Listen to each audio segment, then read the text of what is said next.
13ই December 2024 WBCS 2022 মেইনসের যে রেজাল্টটা বেরিয়েছিল, আজকে ভিডিওটা তার ওপরে।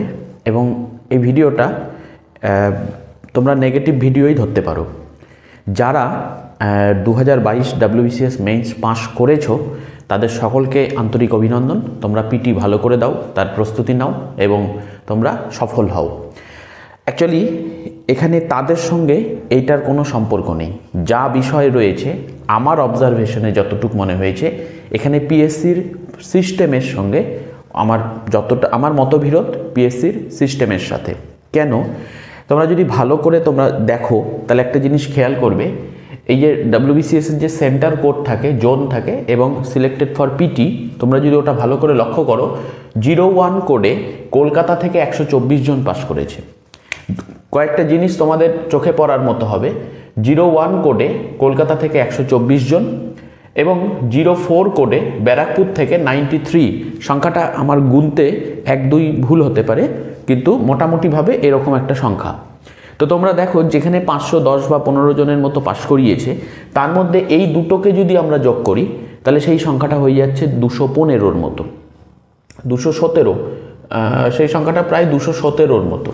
কি যে জায়গাগুলো রয়েছে, যে কোডগুলো রয়েছে, হতে পারে যে প্রিলিমসই বাকি জায়গা থেকে কম পাস করেছে, কিন্তু প্রিলিমস কম পাস করলেও সেই সংখ্যাটা কিন্তু এই জায়গাটায় আসতে পারে না। তোমরা দেখো, এখানে বারাসাত কোডে 23 জন, হাওড়া থেকে 9, তোমাদের আরও কম দেখাচ্ছি, পুরুলিয়া থেকে 3, ঝাড়গ্রাম থেকে 3, সিউড়ি থেকে 8। আবার দুটো ডিস্ট্রিক্টে দেখো, কৃষ্ণনগর এবং বহরমপুর, এখানে আবার 36-37, এখানে আবার সংখ্যাটা মোটামুটি ঠিক আছে।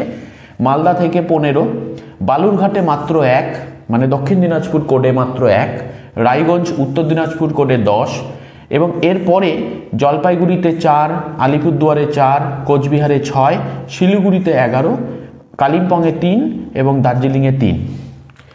নর্থ বেঙ্গলের অবস্থা তো খুবই খারাপ। সাউথ বেঙ্গলের মধ্যেও কিন্তু আমরা কলকাতা এবং ব্যারাকপুর এই অংশটাকে বাদ দিলে বাকি জায়গাগুলোর অবস্থা যে খুব ভালো তা কিন্তু নয়। তা এগুলো একটা মোটামুটি এরকম রেঞ্জেই, মানে এর থেকে আরেকটু বেশি, 2-4 বেশি বা 30 এরকম জায়গায় থাকলে সেটা একটা মানানসই হয়। তো এ প্রশ্ন হচ্ছে যে এই রকম বৈষম্যটা কেন হচ্ছে? এখানে আমার যতটুকু মনে হয় কিছু বিষয় আছে যেটা তোমাদের কাছে বলবো। এক হচ্ছে এই যে কলকাতা, এখানে 124, এইটা সংখ্যা বাড়ার পেছনে এখানে ধরে নাও তোমরা 25-30 জন এমন ক্যান্ডিডেট আছে যারা বিভিন্ন জেলার পড়াশোনার সূত্রে কলকাতায় থাকে, সেখান থেকেই ফর্ম ফিল আপ করেছে। এরকম সংখ্যাটা 25-30 বা তার বেশি হতে পারে। তারপরেও কিন্তু ওই সংখ্যাটাকে বাদ দিলেও কিন্তু এখানে অনেক বেশি। ব্যারাকপুরেও সেম, প্রচুর সংখ্যা পাস করেছে। তো কেন পাস করেছে এটা আমার অবজারভেশন। আমি 2021-এর যেটা অ্যানালিসিস করে তোমাদের বলেছিলাম, এখানেও তাই তোমরা দেখবে, মিলিয়ে নেবে যে ডেসক্রিপটিভ বাংলা এবং ইংরেজি সেই জায়গাটাতে দেখবে যে এই লটগুলোতে যারা আছে, যে খাতাগুলো যে টিচাররা দেখেছে তারা প্রচুর নাম্বার দিয়েছে। তারপরে বিভিন্ন জায়গায় দেখবে তোমরা নাম্বারের একটা পার্থক্য পাবেই পাবে। 50 নাম্বার যদি হেরফের হয়ে যায়, সেখানে প্রচুর ক্যান্ডিডেট হেরফের হয়ে যাবে বাংলা ইংলিশে। অনেকে পিটির জন্য ডাকি পাবে না বাংলা ইংলিশে। একই রকমভাবে আর একটা জিনিস আমি দেখেছি, অপশনাল। সম্ভবত আমার যতটুকু মনে হচ্ছে এবছর হিস্ট্রি অপশনাল নাম্বার পেয়েছে, কিন্তু অ্যানথ্রোপোলজি সম্ভবত এবছরও নাম্বার পাইনি। তোমরা একটু মিলিয়ে দেখবে, এটা আমার ধারণা। আর সায়েন্স পেপারের তো কোনো কথাই হবে না। বি গ্রুপে কাট অফ গেছে 1004 কিংবা 1005।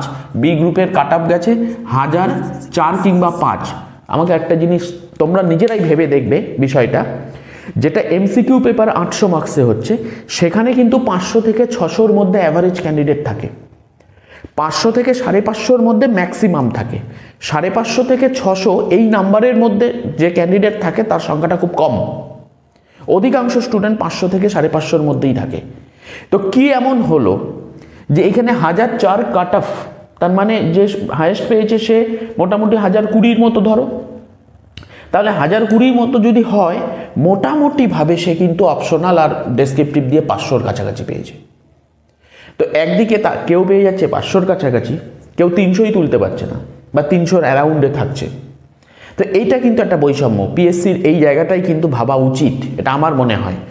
যদি সায়েন্স পেপারে তোমরা ফিজিক্স, কেমিস্ট্রি, ম্যাথ এই সমস্ত সাবজেক্ট বা এগ্রিকালচার এই সমস্ত সাবজেক্টে যদি ফুল মার্কস কেউ পেয়ে থাকে, মানে ফুল মার্কস বলতে আমি বোঝাচ্ছি 5-এর কোশ্চেনে যদি 5 বা 4.5 পায়, 10-এর কোশ্চেনে যদি 8 বা 8.5 পায়, সেই জায়গাটায় বাংলা, ইংরেজি বা তোমার অ্যানথ্রোপোলজি বা ইতিহাস এই সমস্ত সাবজেক্টে 5-এর বা 10-এর কোশ্চেনে 2 বা 2.5 কেন হবে?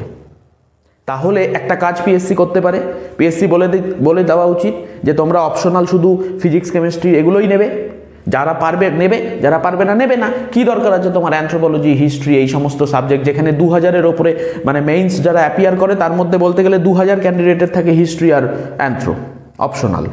তো এত বেশি সংখ্যক ছাত্রের খাতা দেখানোর মতো ক্যাপাসিটি তোমাদের যদি না থাকে পিএসসির, তা তোমরা সাবজেক্টগুলোকে তুলে দাও। কিন্তু সাবজেক্টগুলোকে রেখে সেখানে নাম্বারের বঞ্চনা রেখে কিন্তু এটা করা উচিত না।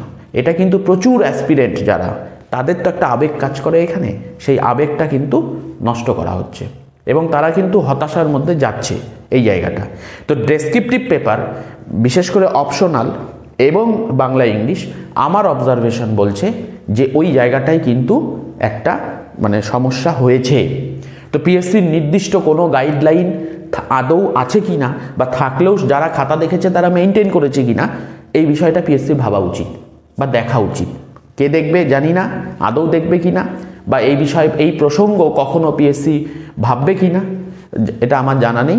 তোমরা বিষয়টা নিয়ে ভাবতে পারো। ভালো থাকবে।